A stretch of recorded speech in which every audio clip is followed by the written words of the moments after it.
ശാസ്ത്രീയ ഋഗ്വേദ പഠനം ക്ലാസ് 156. നമ്മളിപ്പോൾ നോക്കുന്നത് മണ്ഡലം 1 15-ാമത്തെ അധ്യായത്തിലെ 98-ഉം 99-ഉം മന്ത്രങ്ങളാണ്. 98-ലെ വൈശ്വാനരാഗ്നിയെ പറ്റിയാണ് പറയുന്നത്. നമുക്കറിയാം, അഗ്നി എന്ന് പറഞ്ഞാൽ ഊർജ്ജമാണ്. അപ്പോൾ അഗ്നി പല രൂപത്തിലുണ്ട്. ഉദാഹരണമായിട്ട് വെളിച്ചം അഗ്നിയാണ്, കത്തിക്കുന്ന തീ അഗ്നിയാണ്, പിന്നെ ഫിസിക്കൽ കെമിക്കൽ എല്ലാ ബലങ്ങളെല്ലാം അഗ്നിയാണ്. ഇങ്ങനെ എനർജി പലതരത്തിലുണ്ട്. ഇലക്ട്രോ മാഗ്നറ്റിക് വേവ്സ് ഉണ്ട്. ഇതേപോലെ രാസപ്രവർത്തനത്തിലൂടെ ഉണ്ടാകുന്ന ഒരു ഊർജ്ജമുണ്ട്. അതിനെ വൈശ്വനരാഗ്നി എന്ന് പറയാം. ഉദാഹരണമായിട്ട് നമ്മളിപ്പോൾ ഒരു ഭക്ഷണം പ്രിപ്പയർ ചെയ്തിട്ട് തീയിൽ വെച്ചിട്ട് അതിനെ വേവിച്ചെടുക്കണം. നമുക്ക് തീ ഉപയോഗിച്ചിട്ടാണ്. പക്ഷേ നമ്മളിപ്പോൾ ഈ അരി തന്നെ തിന്നാതെ വേവിക്കാതെ തന്നെ അങ്ങ് കഴിച്ചെന്ന് വെച്ചോ, അത് ശരീരത്തിലെത്തുമ്പോൾ എങ്ങനെയല്ലോ ദഹിച്ചു പോകുന്നുണ്ട്. അപ്പം ശരീരത്തിൽ അതിനെ, പക്ഷെ അത് നമുക്ക് ശരീരത്തിന് അത്ര ഗുണമല്ല അരി വേവിക്കാതെ കഴിക്കുന്നത്. എന്നാലും നമ്മൾ അരി കൊടുക്കുന്നില്ല. അപ്പം അതെങ്ങനെയാണ് അത് ദഹിപ്പിക്കുന്നത്? വയറ്റിൻ്റെ അകത്തിട്ടിട്ട് കത്തിക്കുന്നൊന്നുമില്ല, അവിടെ അഗ്നിയൊന്നുമില്ല. പിന്നെന്താണ്? ചില രാസവസ്തുക്കൾ, എൻസൈംസ്, രാസവസ്തുക്കൾ അതുമായിട്ട് പ്രവർത്തിച്ചിട്ട് അതിനെ ദഹിപ്പിക്കേണ്ട ശക്തിയെല്ലാം അതിൽ നിന്നുള്ള രാസപ്രവർത്തനത്തിലൂടെ ലഭിക്കുന്ന ഊർജം, അതാണ് വൈശ്വനരാഗ്നി എന്നതുകൊണ്ട് അർത്ഥമാക്കേണ്ടത്. അപ്പോൾ ഈ പ്രപഞ്ചത്തിലെ എല്ലാ ജീവജാലങ്ങളും നിലനിൽക്കുന്നത് ഈ ഒരു അഗ്നി കൊണ്ടാണ്. ജീവജാലങ്ങൾ സർവവും നിലനിൽക്കുന്നത് ഇത്തരം രാസപ്രവർത്തനത്തിലൂടെ കിട്ടുന്ന ഊർജമാണ്. അതിനെയാണ് ഇവിടെ എടുത്ത് പറയുന്നത്. അപ്പം ആദ്യം 98-ലെ 1 എന്താണ് പറയുന്നതെന്ന് നോക്കാം. ഋഗ്വേദം മണ്ഡലം 1 സൂക്തം 98-ൽ 1. ഋഷി കുത്സൻ ദേവത വൈശ്വാനരാഗ്നി ഛന്ദസ് ത്രഷ്ടുപ്. വൈശ്വാനരസ്യ സുമതൗ സ്യാമ രാജാഹി കം ഭുവനാനാമഭിശ്രീഹി ഇതോ ജാതോ വിശ്വമിദം വിചഷ്ടേ വൈശ്വാനരോ യതയേ സൂര്യേണാം. ഞങ്ങളുടെ മേൽ വൈശ്വാനരാഗ്നിയുടെ കൃപ ഉണ്ടാകണമേ. അവൻ എല്ലാ ലോകങ്ങളുടെയും പാലകനാണ്. അവൻ സൂര്യന് തുല്യൻ ആകുന്നു. നമ്മുടെ മേൽ വൈശ്വനരാഗ്നിയുടെ കൃപയുണ്ടാകണേ. അത് കൃപയുണ്ടാകണമെന്ന് വെച്ചാൽ നമ്മൾ ഭക്ഷണം കഴിക്കുമ്പോൾ ദഹിക്കണം, എന്നിട്ട് ഊർജമായി മാറണം. ആ അഗ്നി ശരിക്കല്ലെങ്കിലോ നമുക്ക് ദഹനക്കേടുണ്ടാകും, വയറ്റിൽ വലിയ പ്രശ്നങ്ങളുണ്ടാകും, ദഹിക്കില്ല, വയറ്റിൽ അസുഖങ്ങളുണ്ടാകും. അതുകൊണ്ടാണ് ഇവിടെ പറയുന്നത് നമ്മളോട് കൃപയുണ്ടാകണേ. നമ്മളെന്ത് കഴിക്കും അങ്ങതിനെ ദഹിപ്പിച്ച് തരണേ, അല്ലേ നമ്മളെ രക്ഷിക്കണേ. ശരിക്കും ദഹിച്ചില്ലെങ്കിൽ പിറ്റേന്ന് ദിവസം അന്ന് രാത്രി ഉറങ്ങാനും പറ്റില്ല, വല്ലാത്ത അസ്വസ്ഥയായിരിക്കും. അപ്പോൾ അതിൻ്റെ കൃപയുണ്ടെങ്കിൽ നമ്മൾ കഴിക്കുന്നതല്ലത് നല്ല സുഖമായിട്ട് ദഹിപ്പിച്ചിട്ട് ശരീരത്തിൽ എല്ലായിടത്തും നമ്മുടെ ഈ രാസപ്രവർത്തനത്തിലൂടെ എല്ലാ അവയവത്തിനു വേണ്ട ഊർജ്ജമെല്ലാം കിട്ടും. അവനാണ് എല്ലാ ലോകങ്ങളുടെയും പാലകൻ. ഈ ലോകത്തിലുള്ള എല്ലാ ജീവജാലങ്ങളും നിലനിൽക്കുന്നത് ഭക്ഷണം കഴിച്ചിട്ട് ദഹിച്ചിട്ട് തന്നെയാണ്. ചെടിയിലും ചില രാസപ്രവർത്തനങ്ങളിലൂടെയാണ്. അവൻ സൂര്യന് തുല്യമാണ്. സൂര്യനാണ് ബാഹ്യമായ പുറത്തുള്ള എല്ലാ കാര്യങ്ങളും ചൂടും എല്ലാം നൽകിയിട്ട് എല്ലാം ചെയ്യുന്നത്. അതിന് സമാനമാണ് ശരീരത്തിലുള്ള രാസപ്രവർത്തനങ്ങളിലൂടെ ലഭിക്കുന്ന അഗ്നി. ഇനി 2 ഋഗ്വേദം മണ്ഡലം 1 സൂക്തം 98 2. പൃഷ്ടോ ദിവി പൃഷ്ടോ അഗ്നിപൃഥിവ്യം പൃഷ്ടോ വിശ്വ ഓഷധീരാ വിവേശ വൈശ്വാനര സഹസാ പൃഷ്ടോ അഗ്നിസനോ ദിവാസരിഷ പാതുനക്തം. വൈശ്വാനര അഗ്നി ആകാശത്തിലും ഭൂമിയിലും പൂജനീയനാണ്. അവൻ എല്ലാ ഓഷധികളിലും വ്യാപിച്ചിരിക്കുന്നു. ആ അഗ്നി ഹിംസകന്മാരിൽ നിന്ന് നമ്മുടെ ദിനരാത്രങ്ങളെ രക്ഷിക്കട്ടെ. ആകാശത്തിലും ഭൂമിയിലും പൂജനീയനാണ് ഈ അഗ്നി. അത് അഗ്നിയാണ്. സാധാരണ അഗ്നി ആകാശത്തിലുമുണ്ട്, ഭൂമിയിലുണ്ട്, എല്ലായിടത്തും ഉണ്ട് ഈ അഗ്നി. ഈ ചെടികളിലുണ്ട്, നമ്മുടെ ശരീരത്തിൽ രാസവസ്തുക്കൾ എന്ന രൂപത്തിൽ ഉണ്ട്. അത് എല്ലാ ഔഷധികളിലും വ്യാപിച്ചിരിക്കുന്നു.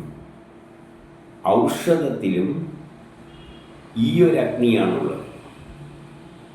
ഔഷധം എന്താ ചെയ്യുന്നത്? ആ രാസവസ്തു നമ്മളെ ശരീരത്തിൽ ബാക്ടീരിയ കടന്നിട്ടുണ്ട്. ബാക്ടീരിയയുടെ സെല്ലുകളുമായിട്ട് പ്രവർത്തിച്ചിട്ട് അവയെ നശിപ്പിച്ചു കളയും. പ്രവർത്തിക്കുക എന്ന് പറയുന്നത് ഒരു രാസപ്രവർത്തനമാണ്. അതിൽ പങ്കെടുക്കുന്നത് ഇലക്ട്രോണും അതുമായിട്ട് ബന്ധപ്പെട്ട പ്രത്യേക ഊർജവുമാണ്, അഗ്നിയുമാണ്. അപ്പം ഔഷധങ്ങളിലെല്ലാം എന്താണുള്ളത്? അഗ്നി തന്നെയാണ്. ഈ വൈശ്വരാഗ്നിയാണ് ഉള്ളത്. ആ വൈശ്വരാഗ്നി, മഹാനായ വൈശ്വരാഗ്നി ഹിംസകന്മാരിൽ നിന്ന് രാത്രിയും പകലും എല്ലാം നമ്മളെ രക്ഷിക്കട്ടെ എന്ന് പറയുകയാണ്. അതായത് രാത്രിയിലും പകലും എല്ലാം നമ്മൾ കിടന്നുറങ്ങുമ്പോൾ നമ്മുടെ ശരീരത്തിൽ എന്തെങ്കിലും രോഗാണുക്കൾ എന്തെങ്കിലും കയറിയിട്ടുണ്ടെങ്കിൽ ഈ ശരീരം അതിൻ്റേതായ രാസവസ്തുക്കൾ ഉൽപ്പാദിപ്പിച്ചിട്ട് അതിനെ നശിപ്പിക്കും.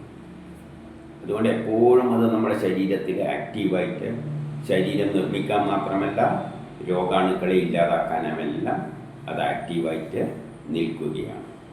ഇനി 3 ഋഗ്വേദ മണ്ഡലം 1 സൂക്തം 98 3. വൈശ്വാനരത്തവ തത്സത്യമസ്തു അസ്മാൻ രായോ മഖവാന സചന്താം തന്നോ മിത്രോ വരുണോ മഹാന്തമതിഥി സിന്ധു പൃഥിവി ഉദദ്യൗഹോ. വൈശ്വാനര അഗ്നി ഞങ്ങളുടെ കർമ്മങ്ങൾ സഫലമാക്കണമേ.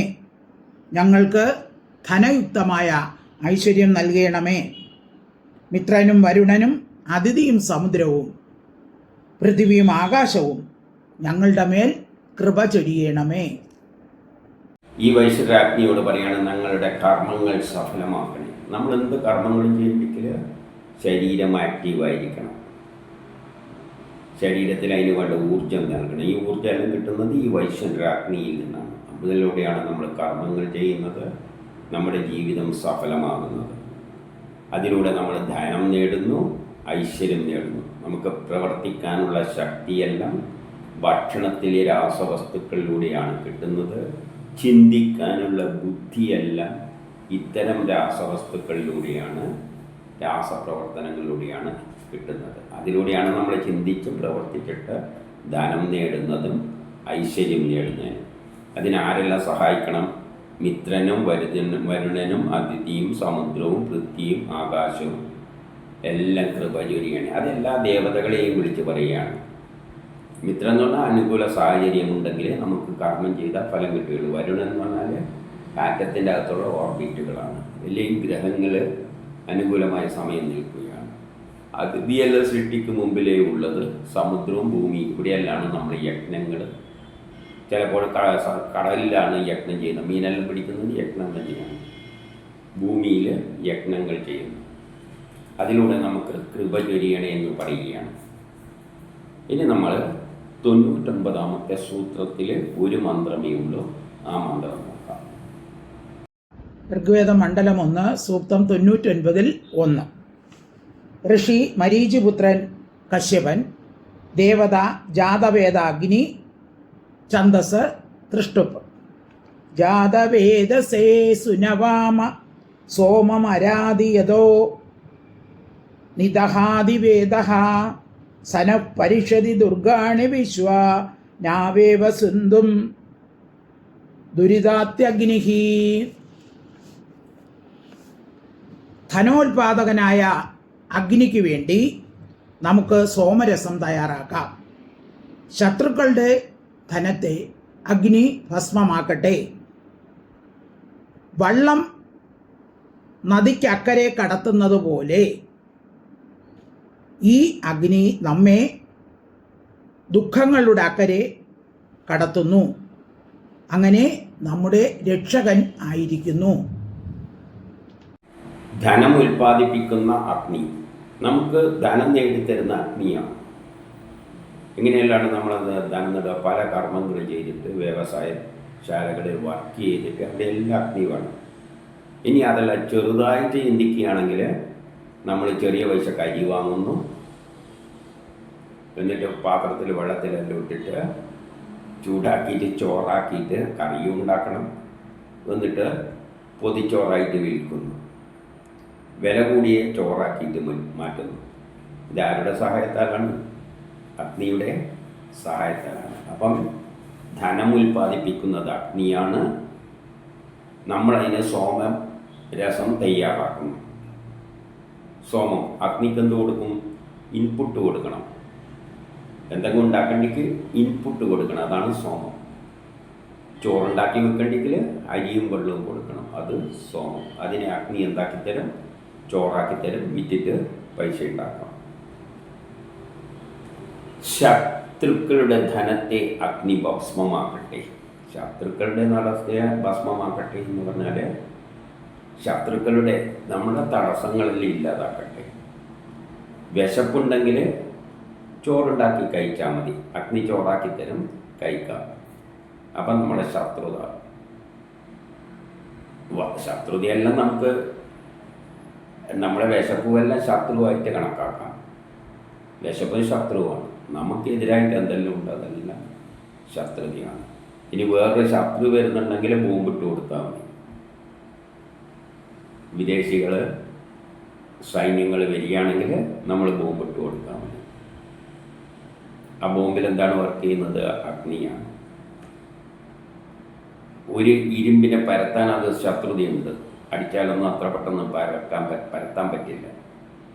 ഒന്ന് ചൂടാക്കി കൊടുത്തു കഴിഞ്ഞാൽ ആ ശത്രുതയെല്ലാം ഇല്ലാതാകും. സുഖത്തിലടിച്ച് പരത്താം. വള്ളം അക്കരെ നമ്മളെ കടത്തുന്നത് പോലെ, ഇപ്പുറത്തുനിന്ന് അപ്പുറത്തേക്ക് വള്ളം കടത്തുന്നത് പോലെ, തോണിയിൽ കയറിയിട്ടില്ലേ നമ്മൾ അപ്പുറം കിടക്കുന്നത്, അതുപോലെ അഗ്നി നമ്മളെ ദുഃഖങ്ങളിൽ നിന്നും അക്കരെ കടത്തുന്നു. നമ്മളെ ദുഃഖങ്ങളെല്ലാം മാറ്റണ്ടെങ്കിൽ അധ്വാനിച്ചാൽ മതി. അതിൽ പണം കിട്ടും. അതിനനുസരിച്ച് നമുക്ക് എന്തെങ്കിലും അധ്വാനിച്ചാൽ മതി. അതിനനുസരിച്ച് എന്തുതരം ദുഃഖമാണോ അത് നീറ്റാനുള്ള അധ്വാനം, പ്രയത്നം നമ്മൾ ചെയ്യണം. പ്രയത്നം ചെയ്യണ്ടെങ്കിൽ ഇരുന്നിടത്ത് എണീക്കണ്ടെങ്കിൽ തന്നെ അഗ്നി വേണം. അപ്പം കടൽ ഒരു തീരത്ത് നിന്ന് അപ്പുറത്തേക്ക് കടത്തുന്നത് പോലെ, പുഴ കടത്തുന്നത് പോലെ തോണി അഗ്നി നമ്മളെ ദുഃഖങ്ങളെല്ലാം മറികടക്കാൻ സഹായിക്കും. അവൻ നമ്മുടെ രക്ഷകനാണ്. നമ്മുടെ രക്ഷ അഗ്നിയിൽ തന്നെയാണ്. അഗ്നിയില്ലാതെ നമുക്ക് രക്ഷയില്ല. നമ്മളെ നിലയിൽക്ക് തന്നെ വേണ്ടിക്കൽ അഗ്നി ഒരു പ്രത്യേക ചൂട് നമ്മുടെ ശരീരത്തിൽ നിലനിർത്തണം. ഇല്ലെങ്കിൽ നമ്മൾ ജീവിക്കാൻ പോലും പറ്റില്ല.